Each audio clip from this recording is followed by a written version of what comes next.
Now what shall we study today? Study the flames. May we learn much together. So without further ado, I will start. And so we have here a flag and a map, and I will pass it over to Goliath the Dwarf. All right. Thank you very much. So there's a couple of key things that we need to establish before we can get into the full Scholomance specific stories here. The most important part is the exact relationship between Hearthstone and Warcraft lore, because there's a lot of inspiration for things. There's a lot of characters from Warcraft that are in Hearthstone, but things tend to be a little different. So you see, the Hearthstone is actually a game that is canon in Warcraft lore, as in the people of World of Warcraft play the game Hearthstone. You can even, when you're in Warcraft, there are toys that you can like set up little Hearthstone boards and pretend that you're playing Hearthstone. It's an actual thing that exists in Azeroth. What? And so yeah, I know. That's crazy. That's one of the things that got me into Hearthstone. That the feeling that it's this connection with this larger. Like I can pretend that I am my Warcraft main character when I play Hearthstone. I just pretend that I'm playing Hearthstone as Dwarf. Hey, I know, do they? It's pretty awesome. Do they hate Quest Mage over in Azeroth too? I don't know. They haven't gone that deep. That's specific, but essentially the idea behind Hearthstone itself is that it's all in this one particular tavern run by Hearthstone Brew, the dwarven who greets you every time you go in the game. The one who says, "Oh, golden legend," all that stuff. He's the guy who runs the tavern. And the idea is that Hearthstone, the stories and the cards are reflective of swapping tales around the hearth. That everybody is taking a break from all of their adventures, all of the fighting. It's a neutral zone. Alliance Horde doesn't matter. Everybody's welcome there.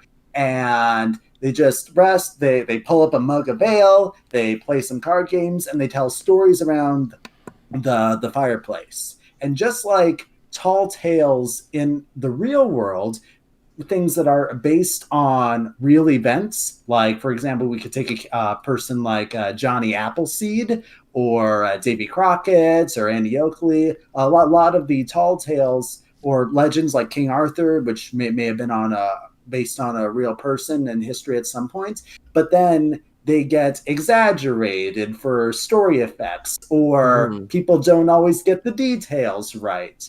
And so the idea is that the Hearthstone, the stories in Hearthstone reflect people kind of making up stories inspired by the real quote-unquote historical events going on in Azeroth.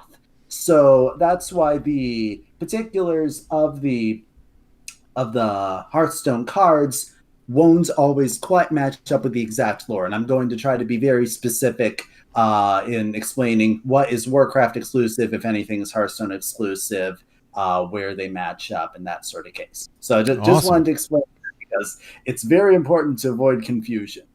So getting right into Scholomance. Scholomance is basically it is a school. It's an academy for necromancers led by Kel'Thuzad. If you look at the banner that we have the picture of right here, you may notice that the shape is the same basic shape, the purple shield, as the Hearthstone version. It's just that the Hearthstone version has a big golden S in there, while the Warcraft version has, well, a big evil-looking skull because necromancers and all that. So the idea here is that for the Hearthstone expansion, the idea is that it's a story that's being told, people imagining about what if it was, people thought it was a regular magic school or something before everybody knew it was all evil. So this is it's run by a group called the Cult of the Damned. Really attractive. It attracts a lot of people that way, I'm sure.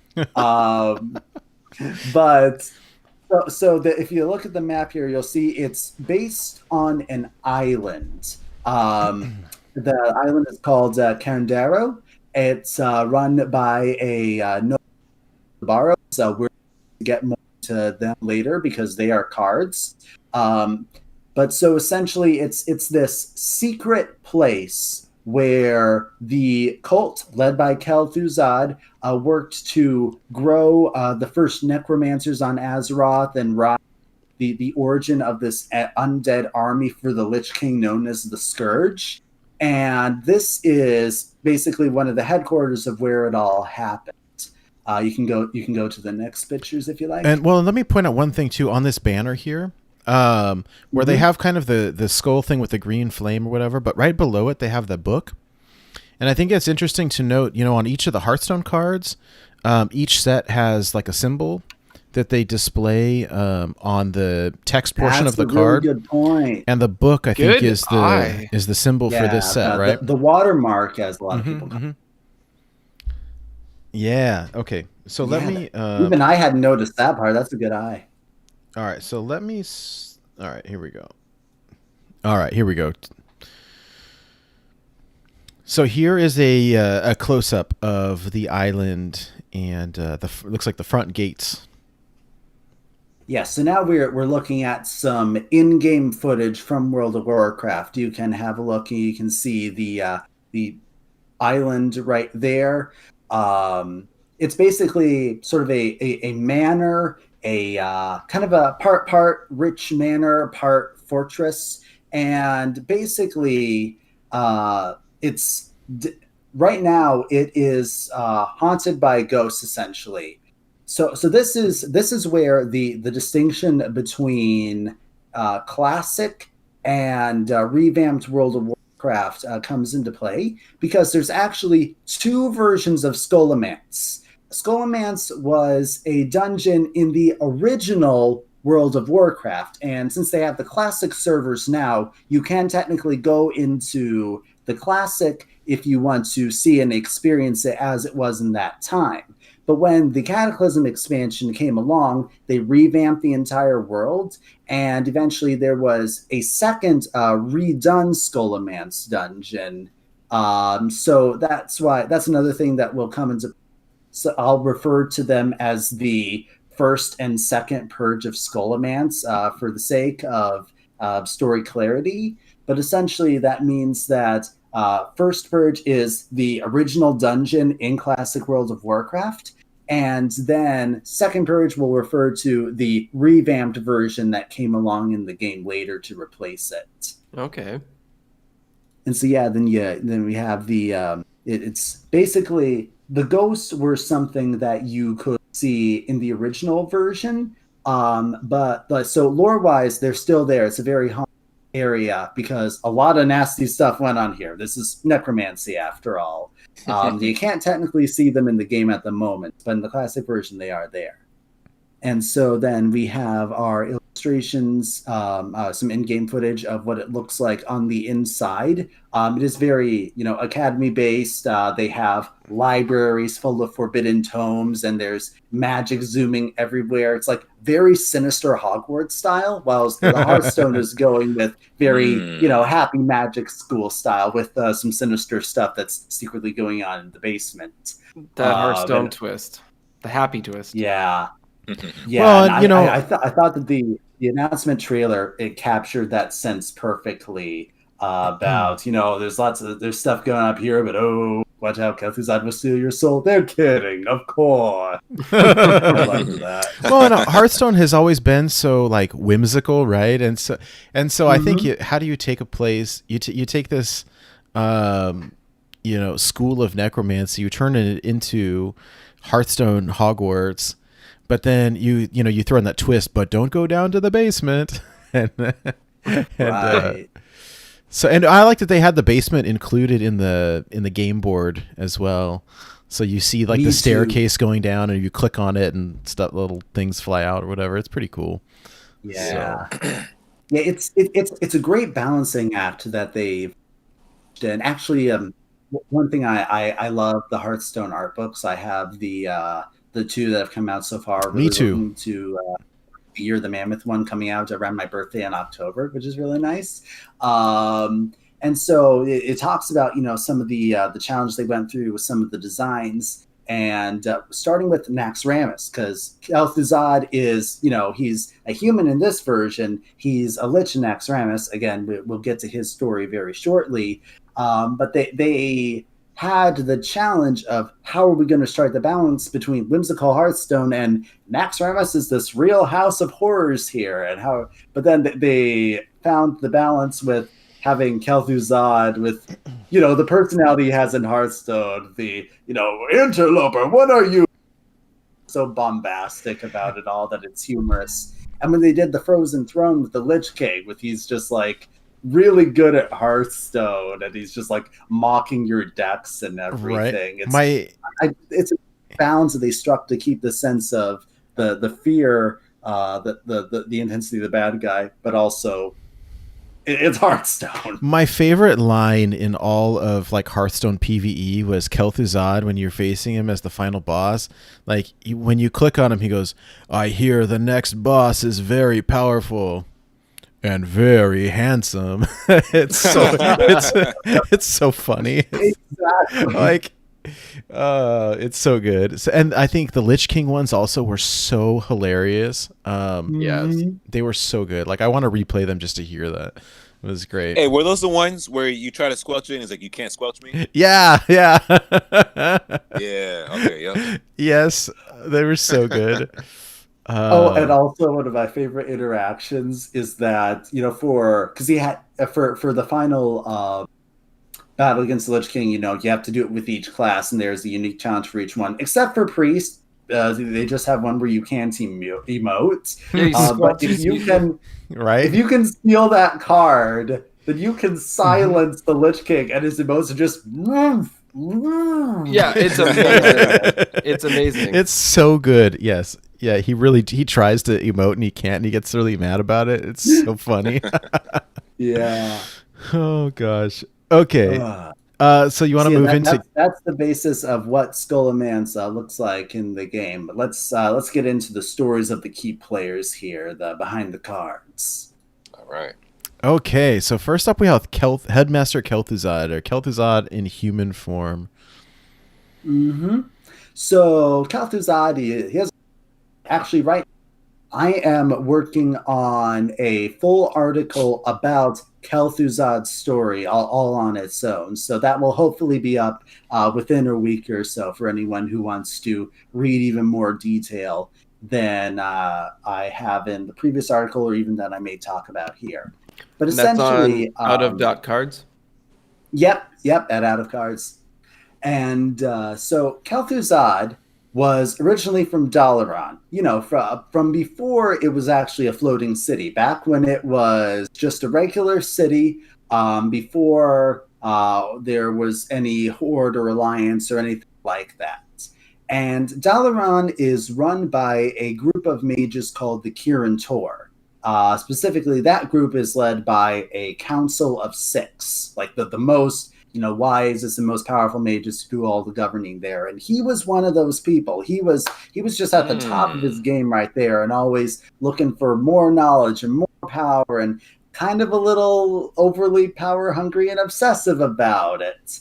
And basically, when the Horde came through, Gul'dan, the warlock character that you play as by default in Hearthstone, he created these creatures called Death Knights by putting the souls of orc spirits into resurrected human corpses. And those were like his first Death Knights. And actually, Terran Gorfian was the first one. So if you remember that card from Ashes of Atlant, that's who that guy is. Oh, and I did not know that. Yeah, that's why he says, "I was the first." He means he was the very first Death Knight. That's super cool. Oh, The more okay. you know. I know, right? That's one thing I love. the lore characters when they're a lot of the time the quotes that they'll say for the battle cries and stuff will often be taken, like if they were a boss fight in a dungeon or a raid, it'll be a line from that a lot of the That's time. cool. Yeah. Hey, I quick know. question. Yep. So if I did a trivia night and I said who was the first Death Knight, the correct answer is Terran Gorfeed? Depends on what they mean by Death Knight. Well, Oh, Just okay. yes, because I'll go back. there is a distinction here. Okay. So essentially, during an invasion, Terran was tasked with stealing an artifact from Dalaran called the Eye of Dalaran. It was kind of a big magic focus thing. And so, big assault on Dalaran. He just, crushed all of their defenses, killed the guards, got away, riding Deathwing, by the way. They had a bit of an alliance at that point. And yeah, can you imagine Deathwing letting a Right. Maybe let this guy do it. But anyway, Kel'Thuzad saw this, and he's like, whoa, death magic is really powerful, and we should study this, because look at what it can do. And everyone else in Dalaran is like, no way, man, that is gross, that is icky, it is completely unethical, we do not do necromancy. But Kel'Thuzad is like, you can't tell me what to do. And so he keeps on, studying and practicing necromancy in secret, like animating lab rats into undeath and all of that stuff, and just a bunch of, disturbing things. And he gets demoted, and he gets censored, and he gets banned, and they're just about to kick him out of Dalaran altogether from being the highest place, but he just can't let go of this obsession. But then at this point, the Lich King is up in Northrend, and he is trying to build his army. He's trying to create this plague of undeath that kills people and immediately raises them as undead under his control. And he's looking for powerful individuals to help him, because he is trapped, he is frozen up in a block of ice in Northrend. And he kind of sends his consciousness throughout the world, seeking people, kind of whispering them in their sleep. And so Kel'Thuzad, he gets these whispers that say, I can teach you all about necromancy. I can answer all of your questions. It's going to be great. And he just abandons Dalaran. He heads up to Northrend and kind of gets more than he bargained for. Sees all of the really disturbing stuff, undead plague, experimenting on live human subjects and stuff. But he quickly gets over it, especially when he's told that there really isn't any other choice. There's no turning back now. And he is tasked by the Lich King with improving the plague and spreading out the Eastern Kingdoms and forming a cult to help him do it.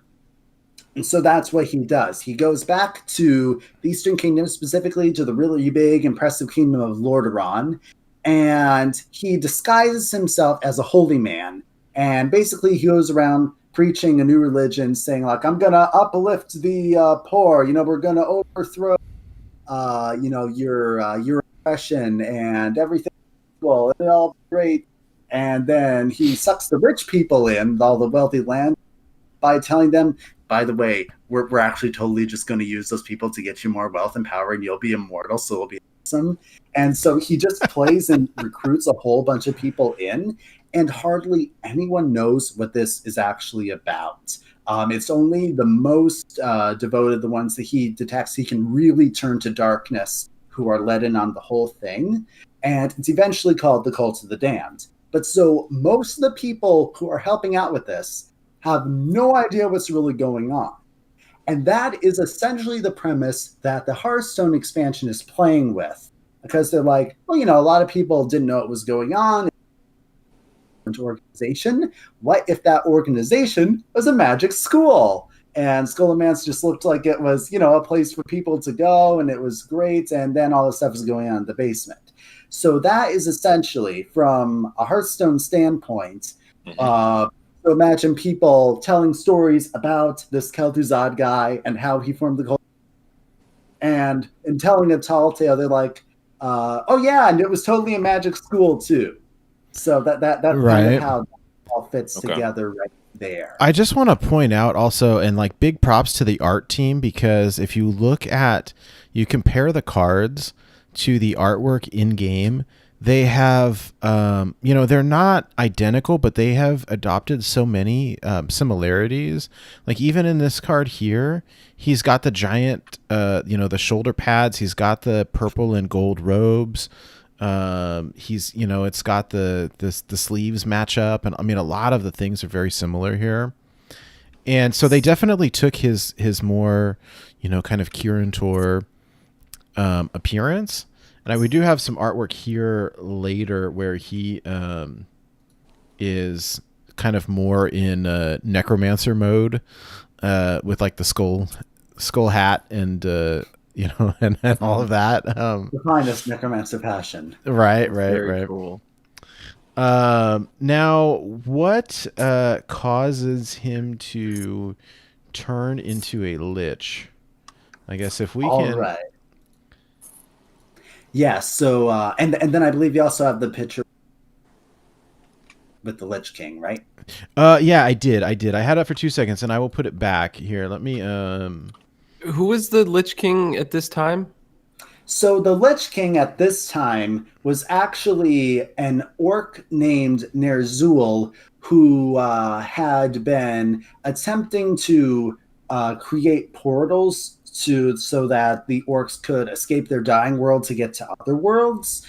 Problem was that the ritual that he performed kind of went out of control, and too many portals opened up and it completely destroyed the world. It like fractured reality, and that's what turned the world of Draenor into Outland. So that's actually the origin story for Outland as well. Oh, interesting. But, yeah, so it's connected. Yeah, it's funny that these two sets that we've had so far are kind of in the same general time frame. Mm-hmm. But we'll get back to that in a little bit when we get to Turalyon. But so essentially, Ner'zhul kind of escaped through one of the portals, but he was captured by Kil'jaeden, who was one of the big bosses of the demonic Burning League. And he's like, "You have totally messed things up. You're just trying to get away. You're not trying to do the job. I wanted orcs to conquer Azeroth. You guys didn't do that." So he basically tortured and killed Ner'zhul and transformed his spirit into the Lich King and sent him down to Azeroth so that he could raise this undead army that would weaken Azeroth so that they couldn't fight off another demon invasion. It is, you just clear out all of the resistance first so you can swoop in without a problem. And that's where actually there were several dreadlords who were the Lich King's jailers.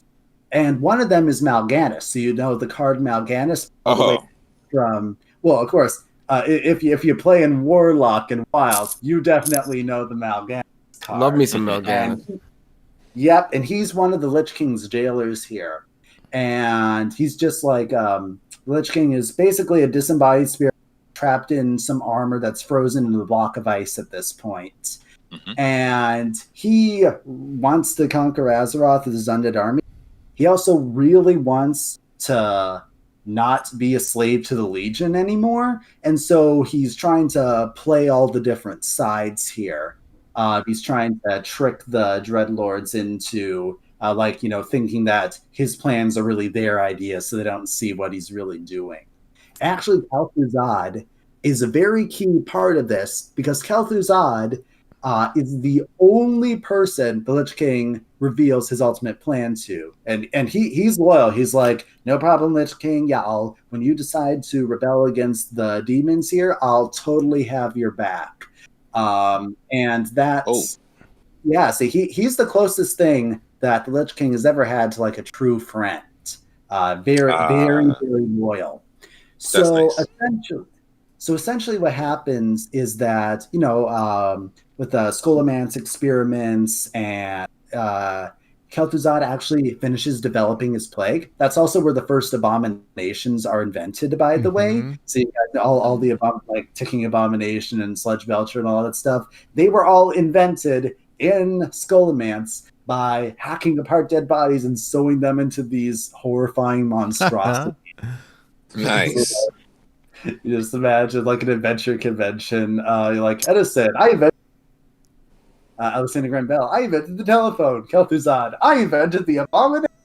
Now here would be something funny if all the abominations were like Pokemon and they can only say their voice lines or their own name. Like for example, like if you run into Sledge Belter, all he can say is, what does he say? He's like, I feel funny or something. What does he say? That's just all they say. Is their own that's so line. funny. That's so funny. Yeah. So that would be a riot. so what is a lich? I mean, I assume it's, Kel'Thuzad is now undead, but there are more than one lich, right? That is correct. I mean, The we will first see, liches but were actually orcs that were with Ner'zhul, and when he was transformed to the Lich King, liches. But essentially, a lich is just a very powerful undead sorcerer, very highly skilled in necromancy, and so it's about one of the most powerful can possibly be. they have And a very interesting kind of appearance, though. Like, I don't know, like they almost look, I don't know, like they have this big crest behind them and everything, like almost like it almost looks Egyptian to me. Yeah, I see what you're talking about. Yeah, just sort of the basically their version of the necromancer robes that they would have I worn see. in life. Probably like a status type of thing or something. That's my Okay. guess. So they don't get mistaken for ordinary skeletons. And just from an art perspective, because it looks really cool. It looks I super mean, that's cool. the way Warcraft works. I mean, no one is really going to fight with huge shoulder blades, right? Those shoulder pads, Giant A lot of shoulder Warcraft pads. stuff just 'cause it looks cool. Giant shoulder pads are like the I don't know, like that is a classic World of Warcraft. I mean, that is It's iconic, like claim to imagery, flame, yeah. very iconic. Yes. So essentially, the way that Kel'Thuzad ended up becoming a Lich is that the Lich King decided that he needed a champion in order to help lead the Scourge and would also help him to break free of the Burning Legion's control.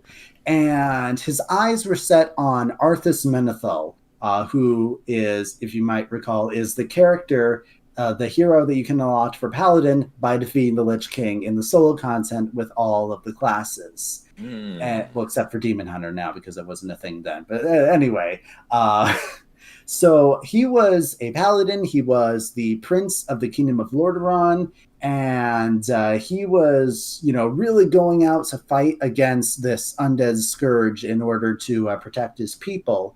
And the idea was that they would kind of drive him mad and corrupt him. And Kel'Thuzad had an important part to play in that, because he was the one who faced Arthas in battle and kind of revealed that, oh, you think you're getting rid of the Scourge because you're killing me? Mal'Ganis is my boss there. You're gonna want to get Mal'Ganis, but before he dies. And then Arthas goes and pursues Mal'Ganis because he thinks he's the one in charge of it, and he chases him all the way up to Northrend. And it's there that the Lich King corrupts him by tricking him into using the sword Frostmourne.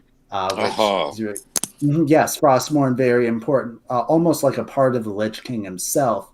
And through that, Arthas becomes the first of the Scourge's Death Knights. So that when you said, is Teron Gorfine the first Death Knight, it depends on what you mean. He was technically the first of a certain kind of Death Knight, but that type of Death Knight was made by infusing the soul of a powerful warlock into a dead human. These Death Knights are just the risen, necromantically empowered and corrupted knights or paladins or whatever. They're killed and then they're raised up and they're shackled to the Lich King's will. They don't really have any independence. They just want whatever the Lich King wants automatically.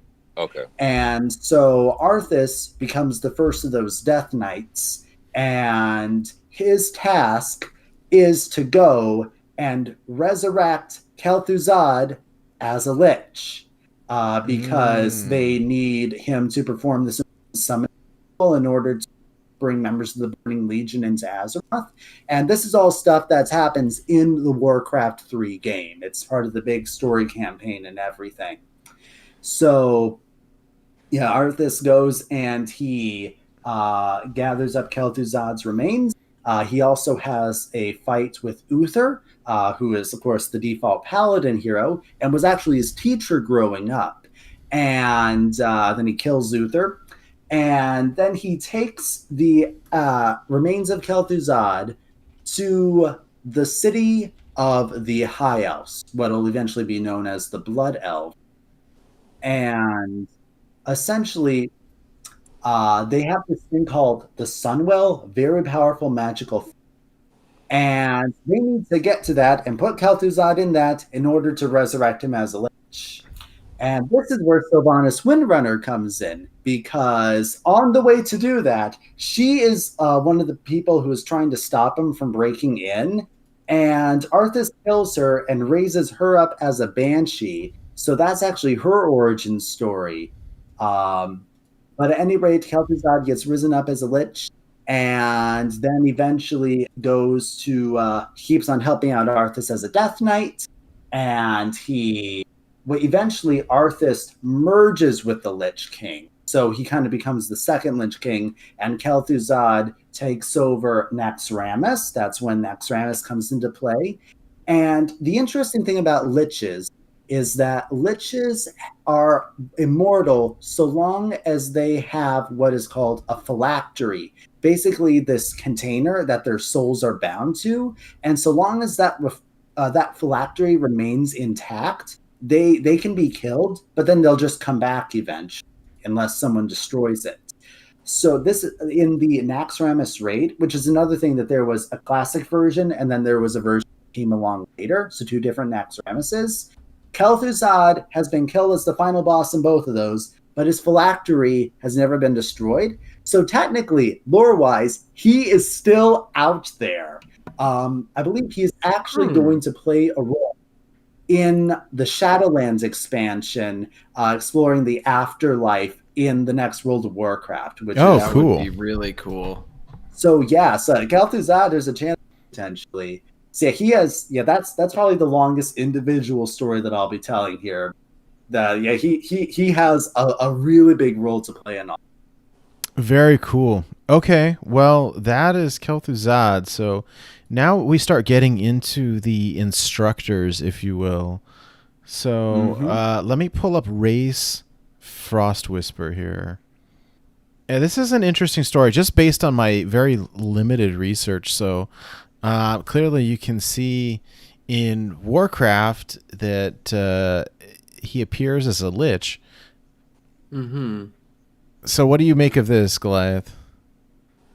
So yeah, so what the Scholomance Hearthstone expansion is doing is, for several characters that, whether they be significant bosses in a dungeon or of that very much lore, it's very interesting. These cards are the first hints, the ideas that we get of what they looked like when they were alive. So since there's nothing contradicted, as far as I'm concerned, these images are what they looked like canon, unless something comes along to say, no, they looked differently. Sure. But Ras Frostwhisper was one of the first members of the Cult of the Damned. He was what's called a hedge mage. He was basically an unlicensed practitioner because he didn't get his formal schooling in Dalaran. So he is, very eager to join this Cult of the Damned. He's one of those people who is, turned quickly and, knows all the secrets. And he actually is really excited to become a Lich, because he literally commits suicide. He just takes a knife to his throat for the what the heck? To get raised up as a Lich. Hardcore. Yeah, honestly, in some of the early craft, they bit more graphic and with some of the details about this stuff. Nowadays, even when it's something like the torments of the demonic burning legion and stuff, they don't really go into the details.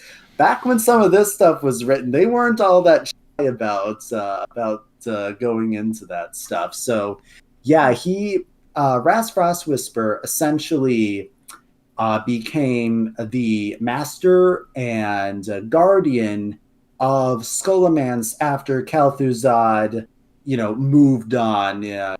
He graduated to Naxxramas and all that stuff. So Kel'Thuzad is no longer in charge of Scholomance. Ras Frostwhisper isn't the headmaster, but he's kind of the one in charge of everything and kind of the big security guy.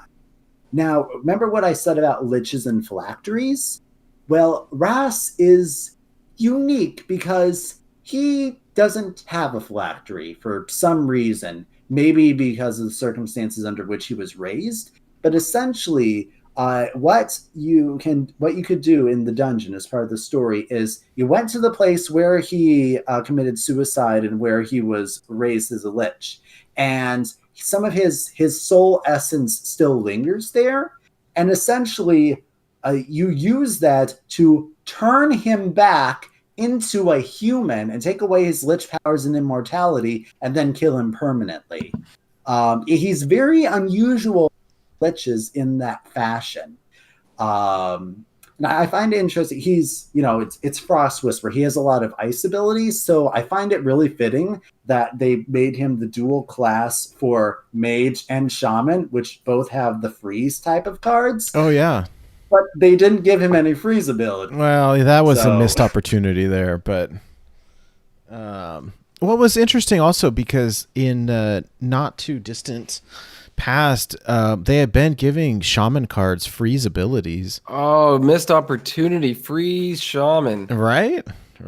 I'm convinced freeze shaman will someday be a viable child. Not today, but someday. I'm confident of it. It's, at least flavor wise, it's too cool a thing to pass up. Yes, we can always hope. All right, so yeah, you see him as his human form. It was really interesting. He has very big arms. It's very typical of Warcraft characters in general. There's only one basic human male model, and it's Beefcake. So. Yes. Anyways, super cool. All right, so speaking of Headmaster, next up we have Disciplinarian Gandling. Yes, Gandling. So Gandling is the one he was actually one of Ras Frostwhisper's pupils, and he's the one who essentially ascended to the position of Headmaster, where he's known as Darkmaster Gandling. However, because the Scholomance expansion, the Scholomance Academy, is set before all of this happened, it's like, what would his rank have been at this point in time before he graduated and moved up to being the Dark Master? And so to say he is the disciplinarian, he's the one who, if you're a failing student, or, if you're maybe pulling pranks on the teachers or something, he is very strict, where he kills you and raises you a lab experiment. Yeah, that's right. With the card makes you a 4/4 failed student. That's great. So I have a question. The artwork here. So I've got two different pictures of Gandling from WoW, and this first one, he's wearing kind of a blue color and black robes, and then that's his classic model. Back before they they didn't have as good of technology for higher res clothing, or very many different colors or things like that. So that's why he has that type of simpler looking outfit. But then again, Scholomance is rebooted in a sense, and he survives, and he is in both versions. Okay. So Well, you see the other version, Oh. the clothes like match the card art identically. It's great. They did such a good job. And Goliath and I were chatting about this last night where, at least to me on his Warcraft outfit, I swear it looks like an Eye of Cthulhu. Yeah, like on I'm his just belt staring area. at that right now. It looks exactly like that. And I don't know. I mean, it sounds like that is not any sort of lore element, right? But The Twilight's Hammer is the cult that worships the old gods. Interestingly, the old gods have a very difficult time influencing and controlling undead. So actually, the two forces are almost directly opposed. Interesting. Because you can't corrupt and drive insane something that is already undead and shackled to the will of a necromantic being, apparently. So yeah, I don't know whether they just kind of accidentally made it look like an Eye of Cthulhu, or maybe there's some sort of twist that they're going to bring in like 50 expansions down. I don't know. But as far as I'm aware, there is no direct connection. Okay. That is an interesting observation that you had that I hadn't noticed before about his outfit. This is another one that I was just so impressed that like whoever the artist was, like straight up outfit, like completely straight out of the game.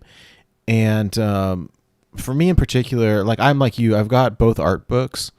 I absolutely adore them, and I have pre-ordered the third one as well. So, and in fact, if you pre-order it from Amazon, you get it for a lot cheaper. At least I think I got it for like $20 off or something. Oh, nice. But anyways, I cannot wait until they do this set or the Year of the Phoenix as an art book. It'll be a blast. Yeah, we're gonna have to wait like 3 to 4 years for that though, because they're only just coming out with Mammoth. We've got Raven and Dragon, and Phoenix will finally come along. But yeah, man, Hearthstone is so much beautiful art in it. That's why I just it's one of my favorite parts of the game, honestly. Yeah, for sure. Okay, so next up we have the Butcher himself, Dr. Krastinov. Oh, yes. So, like I was saying before, the Warcraft story wasn't as much shying away from graphic details or at least implied images of things at this point. And Krastinov is potentially one of the most disturbing villains in Warcraft. And that's saying something, because there's big cosmic scale things, demonic armies, old gods that want to destroy the world and make everyone mad and all that stuff. But the implication of the details on the torments that this guy put people through is just very, very disturbing. So basically, he was the head torturer. He was the one who supplied all of the body parts for the necromantic experiments. Actually, they would catch this household servants of the Barov family in the Scholomance and experiment on them. And it says things like, their ghosts basically talk about the things that happened to them, and they say like, he showed us pain that we did not know could exist, and we would have died in the first day if he hadn't kept us alive by magical means. And so it was essentially just keeping them alive artificially to continue tormenting them. Crazy. And yeah, it's and just collecting body parts and blood of the innocent and all sorts of things that you need for your necromantic science project and stuff. He's the guy who retrieves that stuff. And he's known as the Butcher, and he wields butcher knives as a boss, and that's one of the core elements that they're tapping into for the flavor of the card here. He is also a character that appears in both of the versions of the Scholomance dungeon. So in this one, he's alive in the first one, although you can see in the card he's even younger looking because time difference. But then since you kill him in the first one, he's risen as an undead form by Gandling because he's like, this guy was way too useful to just let him die. I'm going to raise him up so that he can continue supplying me with body parts. I need that stuff. I need my science fuel. And so then in the second version, you fight him as an undead, where I'm honestly not certain which version of him looks creepier. Right? You know, I screwed up. I was gonna craft him in gold before I opened my packs. Oh, And yeah, just because, I mean, looks like it slots into Odd Rogue pretty sweet, and It does. He looks pretty sweet, and I forgot, and then I opened him. The second I opened him, I'm like, no, dang it, I forgot. Oh well, I'll probably still do it. I opened this one in gold. I got lucky. This was one of my 3. So, yeah, this is cool. This is very cool. So this guy is, is he butchering people that went into the castle, butchering adventurers or students or family? You said the servants, or what is? Largely the family servants were kind of, and people in the village surrounding the area, who would be captured and brought in for that sort of thing. And then of course when adventurers come in, naturally he's fighting them off. He's a boss battle, but his primary thing is capturing villagers and that sort of thing. Okay, nice. All right, that's some crazy stuff. that is. Okay, and so I'm actually really interested in the next one because this is Lord Barov, and the way my very limited understanding of the storyline is that the castle that became Scholomance used to be owned by the Barov family, right? They're this rich family. That is correct. And so they essentially got kind of, gave their stuff over to Scholomance and then got killed or whatever. I mean, you can explain it better than me. Oh no. But the Barov family is pretty integral. So the story for the next 3 legendaries, there is a same story here. Lord Barov is, he's the leader of the family. They're we lost you for a second. You're cutting out a little bit. Oh, I'm sorry. Can you hear me better now? Oh, yep. Okay. So Lord Barov and his family are essentially the ruler. They got a lot of wealth and power and all of that stuff, and they control many of the surrounding areas. But they kind of get that thing that a lot of aristocrats in stories tend to do, where they become a little too greedy. I want more power, I want more wealth, and Kel'Thuzad is coming along and he's promising them all of that and immortality to boot. And they're like, sure, yeah, just give us all that stuff you're promising, and you can take house as your base of operations. And, they sign on to this deal having no clue what they're getting into, like so many of the other people who were victims of Kel'Thuzad and the Lich King. And so, even, all the stuff with the servants comes along. And eventually there's a period where Uther is scheduled to come and pay them a visit. But before that can happen, Kel'Thuzad, basically, there's a little explosion of the plague, let's say, and everybody in the house is wiped out and raised as undeads. There is no survivors. The entire Barov family is turned into undead and shackled to the will of the Kel'Thuzad, the Cult of the Damned, and the Lich King. So again, remember, they don't really have a spreading plague took over the family.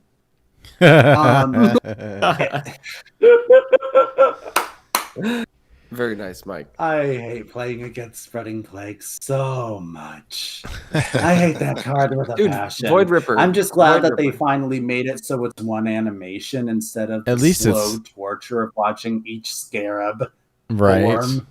Ugh. That's what happened to the whole Barov family in one animation. Poof. Yeah, essentially. Can you imagine So- these guys turn their house over? Oh yeah, you can. Oh, this sounds pretty cool. We're rich and we want to be immortal. That's pretty dope. Hey, you want to do this thing out of our house? And and then you see what Scholomance has turned into, and it's a dungeon with ghosts and magic stuff, and the butcher walking around like. That's not quite what we had in mind. Technically, they got immortality, just not what they were hoping for. As Death Knights or what? Well, see, Lord Barov was turned into a Death Knight. His wife and daughter, who's to in just a little bit, became ghosts. I don't know specifically what the difference was that caused that. Like I said, this stuff was written at a time when the Warcraft wasn't really putting a ton of story details into the game quite yet. It was still in its early stages. So that's some information that we sadly just don't have the details on right now, unless they decide to just put in more information, give stuff to us if they decide to revisit this in the story for whatever reason. Okay. But so essentially in the dungeon, you have to kill and but then eventually once he is dead, once he's freed from being a Death Knight by being killed, his spirit sticks around because he realizes that this is really horrible what's happened to my house, and I want all these people out. So in the second version of Scholomance, he actually helps to guide you to cleansing his house. He's disguised as a talking skull. I believe that we have an image of that. I forgot to load it up. I don't have it. I'm sorry. All right. Just picture a floating talking skull. It's not anything too specific. But at any rate, that indicates that he might have not been quite so eager in his support. It's the indication that he was very much tricked into this, that his service to the undead was very unwilling, but he had no choice because he's being mind controlled by them. And I think that's the sort of thing that they are trying to do in the Hearthstone card, where he's younger and still alive. He was not a paladin. It should be very clear. The paladin order was fresh at this point. There were only a few paladins around, and he was definitely not one of them. But I think that they're, by the flavoring, aside from the fact that they just need to have someone for each dual class set. Ketchup and mustard, as Mike has coined the term for us for this particular pairing. But essentially, that I get the feeling that he was probably overall a pretty decent guy in that sense, who was manipulated and controlled into having to do this. And then once his spirit is free, then he wants to purge all the undead from his house. His family members, however, don't appear to be quite so altruistic, because one of them is a boss in both of the instances of the dungeon, and seems to be even more sinister the second time around. So I have Illucia up first. Does that work for you? Yeah, sure. Is this the daughter? No, this is actually his wife. Oh, this is the wife. Jandice okay. is the daughter. Gotcha. Okay, so Illucia, this is Illucia Barov. So this is Lord Barov's wife. Mm-hmm. Okay. And his name is Alexia. Lord Alexia Barov and Lady Illucia. This is another example where you can see, like, very clearly the art from the game matches clearly the art from the card, like identically. Yep. So. Oh yeah, it is really cool. So essentially, not much fresh backstory to give for these, because it's the same, story of the Barov. But the thing about her as a ghost, she is a master of shadow magic, and one of her key abilities in the dungeon is you can briefly mind control a player. So the computer takes over and forces you to attack your allies that you're doing the dungeon with. And that's essentially the fuel for her deck swapping thing about, I'm mind controlling your opponent's deck, and now you control all the things that they play. Mind controls your tank, and your tank goes and kills your mage, and you're like, oh. Yep. That's really good flavor, Yeah, though. I exactly. mean, I That's think the thing. this is a really good example of how the lore in World of Warcraft matches up with the Hearthstone. And like, if you hadn't known the story behind it or played the game, you wouldn't appreciate that. Like, that's such an interesting tidbit. Yeah, that's something that really enhances the season for me, because especially when it's a bit more of a slightly more Warcraft lore heavy theme like this, or like Ashes of Outland. Then I go, oh, are these characters going to be cards finally? And then just the excitement of seeing if that particular voice line that they say or that ability they have is manifested as a Hearthstone card. For me, that really makes the reveal season and the waiting for it just super exciting to see. For me, I have the opposite experience of like because I'm so much more used to Hearthstone. And then when I go and I play WoW and I hear a voice line from Hearthstone, I'm like, oh, that's from Hearthstone. Right? Like totally not true. But it's cool for me in like the reverse way. That's funny. Yeah, I actually, after Scholomance was announced, I saw this meme that someone posted, which said like, Warcraft players, like, you can't make half Scholomance, it's evil. And Hearthstone players, hey, did you hear? I heard that there's this spin-off game of Hearthstone called World of Warcraft. Yeah, they made a Hearthstone MMO. Like the extreme ends of people on both games. That's hilarious. Okay, so this next one is also, so now we have the daughter. Right. Is this the mage legendary? This is the mage rogue. Yeah. Oh yeah, I opened as golden. Woo, and Lord nice. Barov. Oh, So nice. I got her too. I don't have her golden. Yeah. Yes, Cool this backstory. is another brilliant example of the abilities that the character has and the boss fight manifesting in a Hearthstone card. So Jandice Barov, she was not only, noble family, she was also a mage in Dalaran, very powerful one. And she essentially invented this spell, which is essentially mirror image, just like the spell for mage, mirror image, the card. She basically invented that, being able to create these duplicates of herself that, mimic her mannerisms and look just like her. And it's really almost impossible to be able to pin her down. And that is a key ability that she has in her boss fight.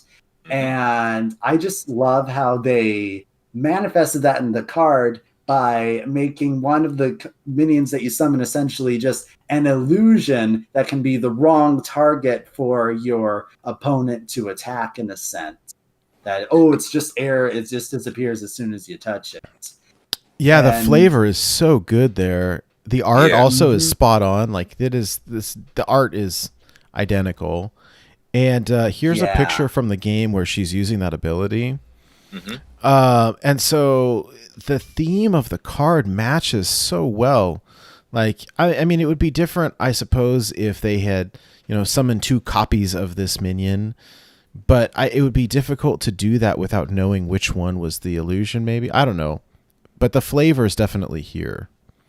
Yeah. For me, I like how the card works, but what's really cool is something Goliath just said, because he's not on the dev team.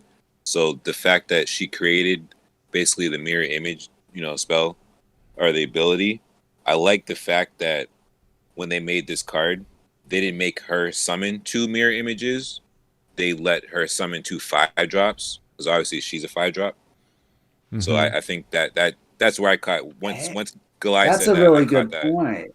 Yeah, she can summon herself, of course, but she's a 5-drop. You can find other 5-drops. So very cool. Thank you for explaining that part. She created this spell or this ability to duplicate. Yeah, no problem. Yeah, and she's the one who's she's actually kind of got a promotion at Scholomance in between the two dungeons. So she's kind of more of a minor character in the first instance of it. But then she started, taking more responsibility and more authority and teaching all this illusion power to the necromancers at the school and everything. So she's a bit more of a major boss to be reckoned with in the second version of Scholomance that you can play on Warcraft today. So it indicates that, her dad, he died the first time and he's like, I gotta, cleanse everything. She, on the other hand, sticks around and, upgrades in her rank to indicate that she might have been a bit more on the sinister side than her dad was, Nice.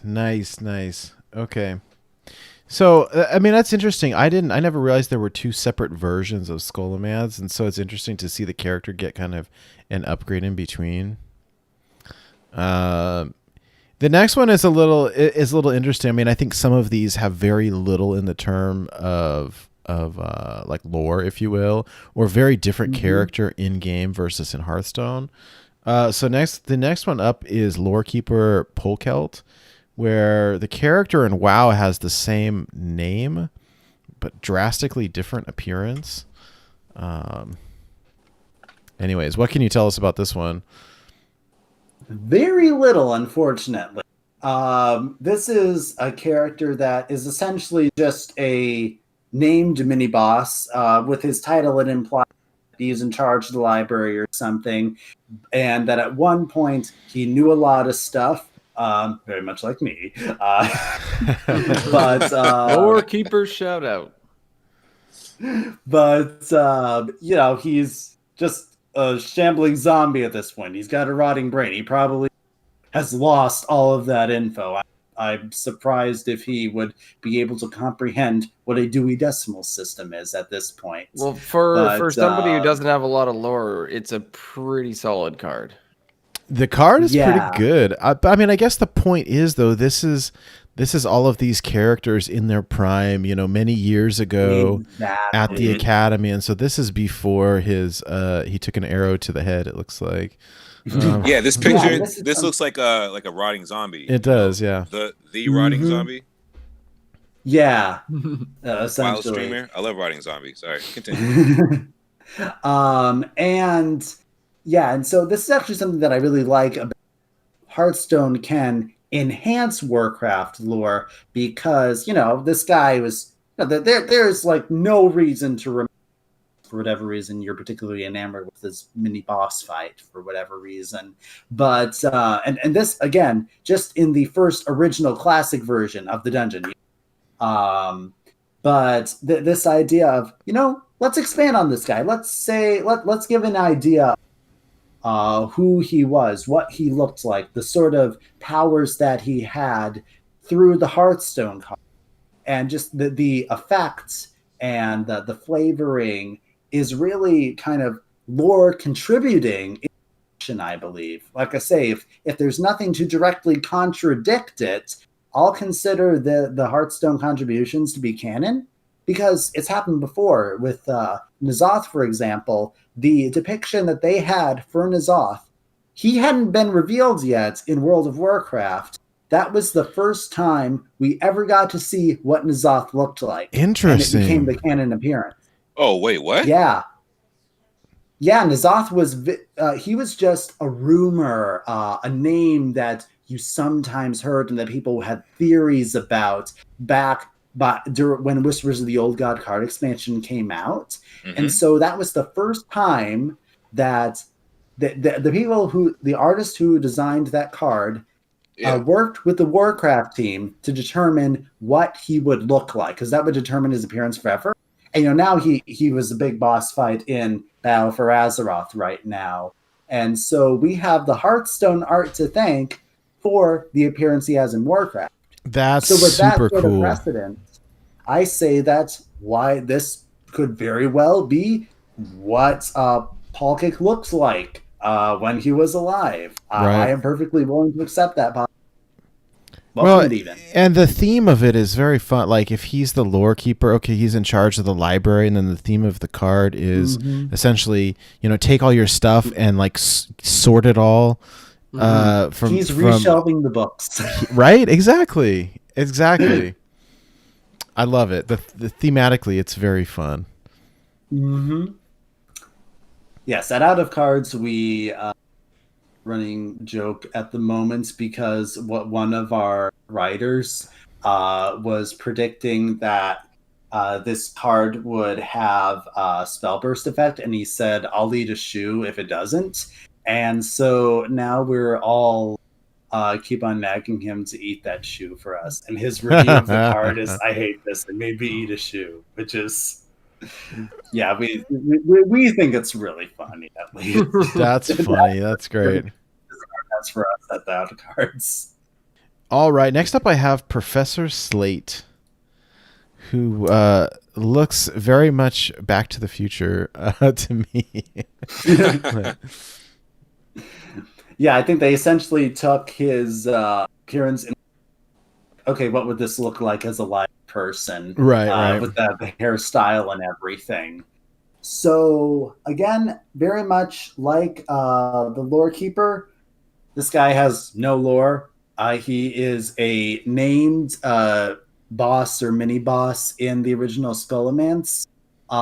Actually, I've heard some people say that he's most likely named after Professor Slate from the Harry Potters, because this guy is the potion master. He's the alchemy teacher, and so like it's probably hard. Warcraft loves to make name parodies off of other pop culture things. Well, and we'll get to one in a minute, but yeah, no, that's funny. So off of Professor Snape, we have Professor Slate. Snape, yes, Professor Snape, the potions master. Yeah, okay. Exactly. That's a theory that I read on the Hearthstone wiki, and it makes a lot of sense to me. Yeah, so essentially, this guy, he's he does potions. He do stuff like kind of chug a potion that made him really big, kind of Jekyll Hyde type of thing. Though his Jekyll is already undead and really creepy, so not much of a difference. But like fire potions, and but he also had a toxic one that would do toxic damage and make pools of poison pool at players' feet. I think that's the sort of aspect that they are incarnating in his card effect, where he makes the spells poisonous. Right. Well, that makes sense why it would be a hunter card as well, because they do some of that. Interesting. I've got one other picture for him here as well, and so I'm not sure which one is from which version, but yeah, definitely you see him undead with these big kind of vile things on his back. It matches the card art. Yeah, those quite are well. plague spreaders. Plague spreaders. Okay. Yeah, sort of like the way that a lot of undead spread the plague is kind of like you like this backpack sort of thing, and then they spray it out of a hose to contaminate an area. So that's probably the sort of thing that he has that he's wearing now. I'm looking at the Professor Putricide card art, and it looks like almost identical to the WoW. Yes, the character. Like Is it supposed to be the same character? No, that's what I thought. Not the same character. Very similar though. Okay, same hair, they do same similar glasses. things. This is something that again is chalked up to the fact that the art and character models in the early stages were a little bit limited, and so a lot of the undead mad scientists looked the same. You may notice that there's a very similarity to the mad scientist, the basic mad scientist card. The I'll show them all. He looks very much like that. It's just kind of the basic undead mad scientist play creator look that they like to use, but they are all different characters. Gotcha. Okay. Interesting. That card drives me nuts a lot of the time, by the way. Mad scientist. Yesterday, Yeah, somebody dropped it's- 2 of them on the board at the same, like, one turn and then the next turn. I'm like, ah, really? Do I clear them and just figure out the secrets, or do I just keep Said, going really? face? Like, And in Wild, it gets worse every expansion because larger pool of secrets, and you don't know which one to be. You're trying to Right. play around them. All right. Next up, we have Vectus. Again, looks like he's undead in the game, but even here, clearly, like the armor is identical. Trademark shoulder pads, and a lot of flavor in this one as well. Some ties to like Blackrock Mountain and the whelps and this stuff. This is one of my favorites. Black Rock. One of my favorites in terms of incarnating the whole story of this guy into his effect. So essentially, he is the teacher in charge of creating undead dragons, the plagued dragon flight, they call it. So basically what he did is he smuggled or bought smuggled from other people who did it, black dragon eggs from Blackrock Mountain. You know, where Neltharion experiments on eggs. Mm-hmm. Well, they got a hold of some of those, and Vectus is the one who performs the experiments to turn them into undead, and he raises them. Like somehow they hatch as undead whelps, and somehow they still grow into full adult dragons, even though they're undead. I don't know exactly how that works, but Mystical magic world. Yeah, you know, who needs an explanation? It's magic. Honestly, if we could explain it, it probably wouldn't be as entertaining. But at any rate, that's his whole thing. And one of my favorites, he has some fun lines in the dungeon, because it is really fun in the dungeons, because they really lean heavy into the fact that it's a school, you know, where there's headmasters and everything. And so he's saying things like, now on our last field trip class, we observed the behavior of how the plagued dragon flight will be able to consume a fresh corpse, but only if you killed it in this particular gruesome way right in front of them. And like he's talking like, you know, check our lab notes as we study this plagued dragon flight. And I just find it really funny how they're talking. They make him talk in such a typical teacher way about this horrific stuff. that's hilarious. I like it. It kind of reminds me of playing Portal, and the way the stupid guy talks to you the whole time with his humor. I love that. And so these are the card art for these is the whelp, right? The little dragonling or the whelp from the plagued whelp. And are these? Is it the same art as like the ones that come out when you play like Leroy Jenkins or is it? No, those are living whelps. These are undead. A whelp is basically just the first stage after a dragon hatches. They are a whelp, and then they grow up into a drake, and then eventually a full dragon. They have like a drake is kind of like a teenage dragon. Okay. And a whelp is a baby dragon.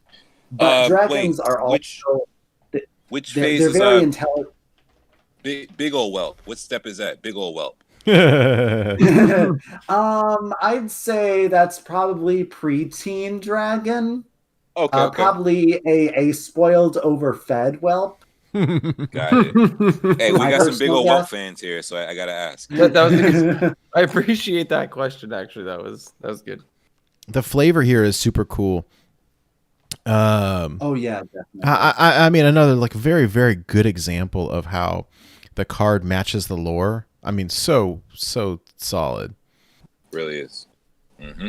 Yeah, and the thing is with, you know, since he's just developing the experiments at this point, you know, it's a bit more unpredictable, the effect, and so they can have different death rattles to reflect that, you know? Yeah. By the way, I saw something on Twitter this week about this card. Somebody was asking, and the devs, I think it was Core, or somebody responded that the whelps here are very similar to the Undertaker card, the Undertaker, in that it will only copy the death rattle of a card that has an inherent death rattle. If the card gains death rattle by some means, it won't copy that. Yeah, It'll like Ancestral Spirit or sense. whatever. Right. Yeah. If it's something that says, copy the death rattle of or whatever, like it's not going to work. Like Undertaker's a good example. Yeah. But, you take a card with built-in death rattle, your Sludge Belcher or whatever, it could copy that. So, anyways, super cool. I love the Ghost Rider, Flaming Skull thing. I would like to know if they ever would make undead an actual tribe in the game. That'd be rad. I severely doubt it. I kind of hope they don't, because there'd be so many debates about whether this card should be qualified as undead or not. And many cards that would fall into that are already part of other tribes. Then you'd have cards that Bone Drake. The question is, should we have two tribes in the same card? And it's it's ghosts and zombies and all. There's so many different kinds of undead. Well, do you remember when they changed the art for the Spectral Grizzly or whatever it's called? Yes. Yeah. Because it used to be like a ghost, but then it had a beast tag, and so there was some kind of debate on well, is it a beast? Because it's like a ghost. How can it be a beast? And so they just changed the art. They removed the beast from Spectral Charger for a very similar reason. Okay, yeah. But now, with one of the new cards, with the was it Flying Fish or whatever it's called, the Murloc on the Broomstick. Or Ghostlight Angler. It's Ghost, the one, it dies, but then there's the Ghost card version of it, and that Ghost still has a Murloc tag. So a Ghost beast is not a beast, flyer. a Ghost Murloc is still a Murloc. It's honestly very confusing, and I think that if they were to make an undead tribe, it would way too many problems with what to do retroactively. Yeah, I could see that. All right, so another article that I am within the next month or so talking about all of the different types of undead in Stone cards. So there's so many different varieties. That's another project that works at the moment. Yeah, nice. the Ghostlight Angler is already a Murloc, and without even having to die, and it's that 2/2 with 2 with Echo. Oh, it's already a ghost, and it's a Murloc. And they never changed that one. This is what I've heard people refer to Hearthstone in this as consistently inconsistent. Yes, that's true. Comes to things like that, and wording on cards and stuff like that. Well, yeah, I mean, they try to simplify, but then in Rage they got rid of, which was kind of weird to me. And now they just say when it's damaged, it gets +1 attack or plus some attack. Okay, I liked the keyword for that one, but I don't know. It is what it is. I'm going to just keep us moving along because we're running a little bit long, which is fine. But next up, we've got Rattlegore, the warrior legendary here. Right. So Rattlegore is what is essentially... he is... Wait, so I'm sorry. You cut out real quick. What is he? Like a bone golem or something? He's called a bone golem. Okay. So he's basically made out of bones, just like how a giant or an abomination sewing muscle and flesh together and everything. A bone golem like Rattlegore is made by just putting together bones and animating it. And also he has sharp sides or something on his as his hands. And he was essentially, created as a weapon to release against the enemies of Scholomance and the Cult of the Damned and all of that. And he was defeated at a place called Anderhall. But then Gandling decided to, recreate him even stronger than before. And so he's another boss that is in both instances of the Scholomance. And very easy to do so because you literally just rebuild him. Right. Which is the idea behind his effect, that he gets rebuilt or something. Though it's kind of in reverse because the version in the card, he keeps getting weaker. Whereas lore-wise, he's supposed to be rebuilt stronger. Oh, okay. Yeah, I think that's a missed opportunity there. I think it would have been like they could have been a 5-mana 5/5 that gets or gets put back in your hand as a 6-mana 6/6. I don't know. I mean, I understand. Kind of like a Pyros in a sense? Pyros. Like did Pyros, that. yeah. But they already did it. I mean, it works. It works. Yeah, I mean, I'm happy that there's and I appreciate that they're working what they can, but you have to keep mechanics in too. I do understand that, as much of a lore focused junkie as I am. Yeah. Okay. When I next. first saw this, it reminded me real quick of Skull Greymon. I know it's a Digimon, but they look almost identical, bro. I'm telling you guys. Oh, that's I'll put funny. It in chat. Oh yeah, nice. Put it in the chat. That'll be cool. The next one up has very little lore. It sounds like, or there's I think some confusion here. So the card is Archwitch Willow. Now, when I search the image on Google Images, like you find art for it, but Goliath, you're saying it's a different character. Is that correct?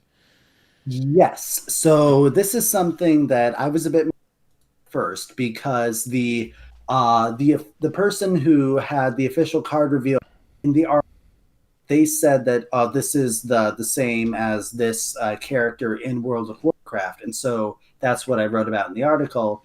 But then we actually got a clarification in a tweet from one of the Blizzard devs that said that no, they were actually not the same character, and so I left it. It's still up there in the article what I wrote, but we have a note that says, "Please note, this is not the character that we originally thought it was. So keep that in mind when you read this."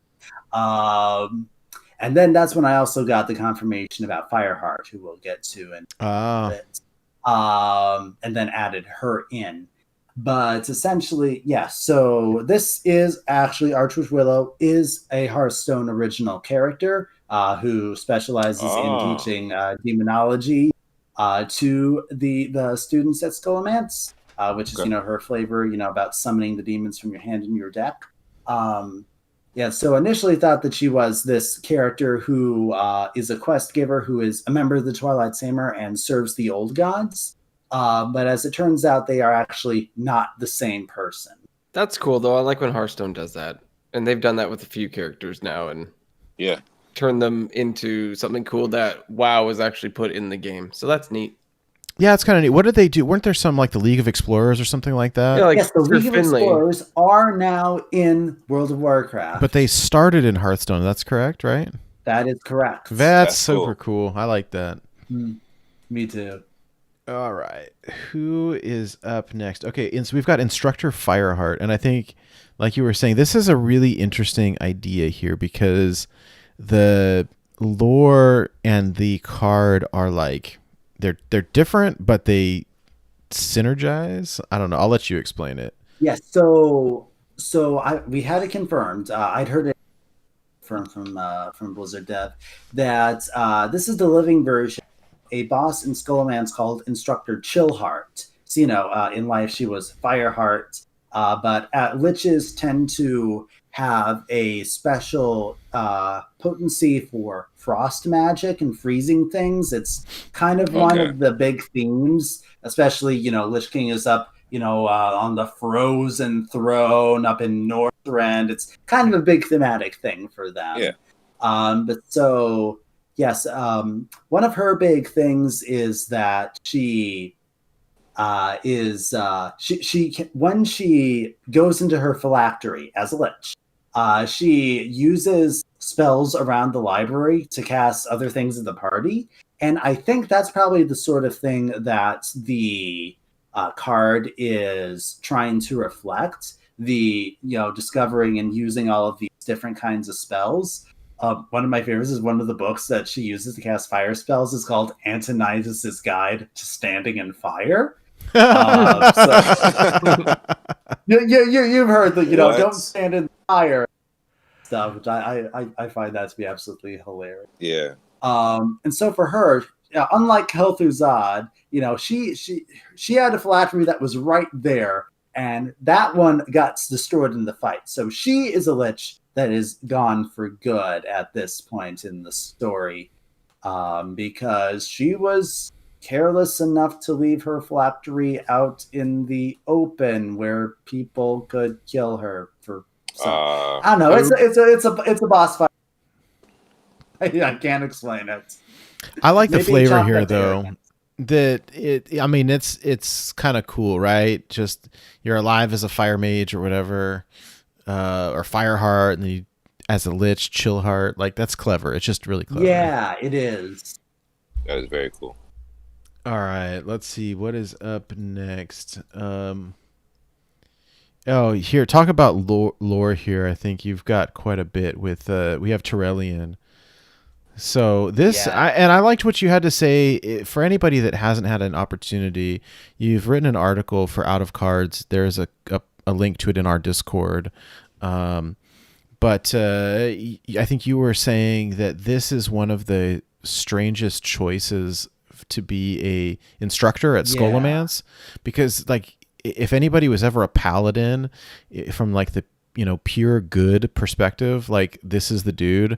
And so having him be an instructor at like the Evil Magic Academy seems very strange. But then again, this is Hearthstone, right? And this is like the whimsical, and like he's like, hey, he's the good one upstairs and Kel'Thuzad is the bad one in the basement, right? Mm-hmm. Yeah, so I guess from that standpoint, you that it's demonstrating how well he's fooling everybody, that even Turalyon doesn't suspect something or whatever.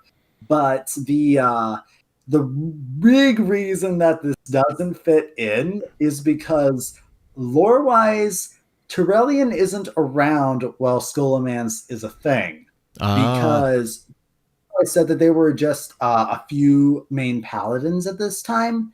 Turalyon was one of those first. He was a founding member of Silver Hand. Every time you summon a Silver Hand paladin, that's the original order of the very first paladins that were formed specifically to combat those death knights that I talked about way back at the beginning, like Terran Gorfing. They're having all this powerful death magic, and so like we need to form some knights who have holy magic that can counter that, and that's where the paladins came from. And so Turalyon, he was around for all of that stuff. And yes, we can see that picture is actually taken from the volume 2 of the Chronicles about the formation of the Alliance. He was very forming the Alliance himself too. But so the thing is that Turalyon was one of those people who led a strike force back when that explosion happened that shattered Outland, and he was trapped on Outland. He was on the other side. He couldn't get back to Azeroth. And what essentially happened is that he and Ilaria ended up getting recruited by the Army of the Light, which is essentially this cosmic army that's trying to fight the Burning Legion across the universe. And so they were off, doing that and presumed dead by everyone for a really long time until the Legion expansion. So at the point where Scholomance is a thing in the story, Turalyon actually isn't on Azeroth. He is off fighting a space war, and everyone thinks that he's dead. So even more than having, you have to have a Paladin Legendary because you need to complete a Hearthstone set. Right. The Hearthstone Space War set. I know, right? Yeah, I want them to make a Burning expansion to have the really cool, even more of the important demons as cards and some of the Army of the Light stuff, and it would just be awesome. And it would be. I'm down to play some Quest Mage in space. Hey, there you go. Yeah. Hey, so he is married to Illyria, right? That is correct. And then we're talking Illyria, Windrunner, sister of Sylvanas, alternate hunter, art portrait in Hearthstone. Yep, and Verisa Windrunner is sister, who is the hunter legendary from the Rise of Shadows. Very cool. They're all one family. That's Yeah. pretty cool. So then we see him also in his space armor here. Yep, that's his light forged space armor essentially, and it looks really What? badass. And Yo. that's my hope that his thing doesn't really make much sense here. I think that they just really liked the sound of Turalyon the Tenured and put him in purely because of that. But we've had characters that have had multiple cards before, and that space version of him could be an excellent way for them to put in a slightly more accurate, more lore accurate version in the future. Looks like he ran into the Protoss and got some sweet armor. Right? I was gonna say, or what it kind of reminds me up a little bit. Like I was playing a lot of Diablo for a while, and when you meet like the angels or the seraphim or whatever in Diablo, they all have this kind of like space-looking armor, kind of like this. So that's pretty cool. I like it. It looks like we're having a little bit of. It looks like we're having a little bit of trouble with the stream. So if it drops, that's why we record a nice digital high-res version of this for YouTube. Excellent. We should be back up momentarily. But in the meantime... What up, YouTube? It looks like we only have one left, which is Infiltrator Lilian. And I think this is funny to me because we had talked a little bit earlier about... sometimes Warcraft taking their names from other, play on words on other things, but like Infiltrator Lilian and Lilian Voss is like a total ripoff of Magic the Gathering. Lilian, what is the last name? Do you guys play Magic at all? I have attempted a couple different times, but I am very used to the nice, simple instructions on Hearthstone cards. All of the words and different things of Magic is too much for me to handle when I try. I remember. It's Vess. Liliana Vess is a black, like a necromancer, really powerful, like black magic user. I didn't know that in Magic the Gathering. Yeah, it's Liliana Vess. It's Planeswalker. yeah. And so I thought that was hilarious when I first saw this. I didn't even think of that. Good call, Nate. There you go. Yeah, I wouldn't have got that. I tried to play Magic when it was new and I was a kid, and me too. It was too much for me. I'm like, I had a friend who gave me a deck, and he had a deck, and he was just destroying me. Like, I don't get this. I'm going home. It's too much. See, he failed you because he should have gave you his deck so you could have all the cool combos, so he could have brought you in instead of just like trashing you. Oh yeah, no, that's exactly what he did. He probably gave me some garbage, right? Yep. Damn. But yeah, so Lilian Voss is this major player in undead Forsaken storylines. Particularly if you play an undead character in World of Warcraft. And this card, Infiltrator Lilian, is the first shot that we get as to what she looks like when she was alive. So especially since she's such a major one, I think that's particularly exciting for her, even more so than a lot of the others that we get there first, what they looked like when they were alive. So you may notice that wearing a very particular kind of armor, a very particular uniform there. That is the uniform of the Scarlet Crusade. The Scarlet Crusade was this kind of splinter faction off of the Silverhand Paladins that was very dedicated to eradicating the undead. Only problem was they kind of got infiltrated by killed the paladin who was in charge and like possessed his body. And so when they thought that they were taking orders from this noble paladin, they were actually taking orders from a demon who was manipulating and corrupting them into fanatics. Damn, son. Good intention. Yeah, they kind of ended up being a bit on the xenophobic side, suspecting that anyone anyone might potentially be carrying the plague of undeath, whether they looked like they were sick or not, especially non-humans. And so kind of very very ostracized by the rest. Like, everyone wants to, all the paladins, the alliance, everyone wants to distance themselves from the Scarlet Crusade, because they are like the worst stereotype of inquisitors that you can possibly have.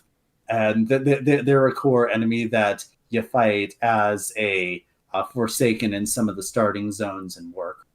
Interesting. But Lilian was, she was raised by her father, who was a high priest of the Scarlet Crusade.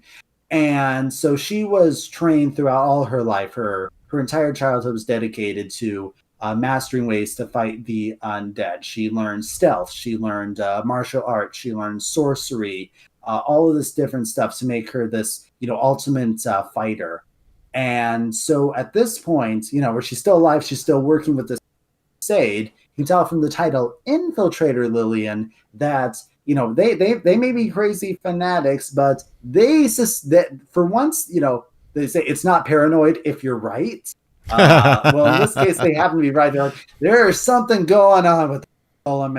I just know it. And everyone else is probably like, dude, you're crazy. It's just a nice magic school. You're just doing your fanatic stuff. But like, no, we're gonna infiltrate that school. We're gonna prove there's something going on there. And for once, they're actually right. That's and funny. Like well, and the Lilian death rattle is very on point too, because she dies, she comes back as an undead, and the stealth is very on point as well. Like thematically, very very solid card. Agreed. Yeah, it's that's kind of the core of her stuff there in that card. And then the kind of opponent is that after she's resurrected as a Forsaken, well, for one, she kills her dad because he is like, we said that we would kill all dead. You're an undead now. I'm sorry. It's just the way it works. And she's like, no. And so then she murders him and decides to dedicate, destroy the Scarlet Crusade.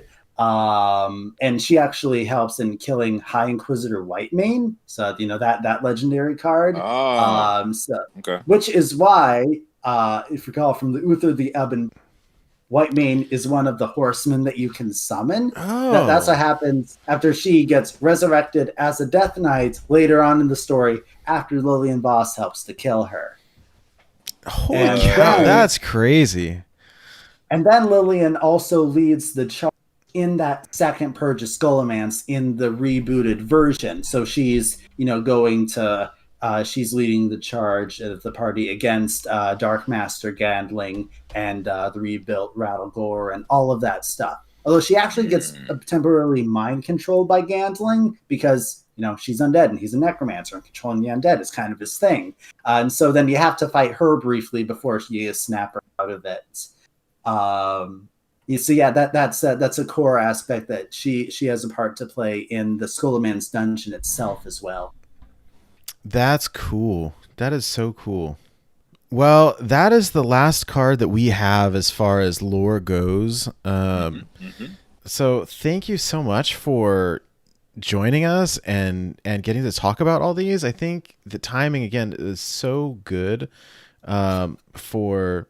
the set just come out. Everything is so new. We're kind of all experimenting with the cards, but like getting to know the whole background and how it fits in has been a really neat experience. So, I learned so much. I'm gonna have to listen to this episode twice. Seriously, yeah. Yeah, no, this is thank you so much. This is a treat for us, I think. And now I was not aware of you earlier, and I wish that I was, but now I get the pleasure of going back and reading your older articles, and so I'm excited about that as well. I'll start with Ashes of Outland, and I'm looking forward to your new Kel'Thuzad article coming out, so that'll be a lot of fun. Thank you. We may have to snipe you from time to time when these new sets come out to do one of these. Yo, I was gonna suggest I would that. love that. Oh, Yeah. that'd be awesome. I think this may be the start of a new tradition here. I think As long as you're okay with it, man, I Okay. think this would be fun. Yeah. So I would look forward to it. That would be a new. that'd be super cool. Well, we Like, would ooh, love I it. get to talk about this no more. To be wild now. Born to be wild.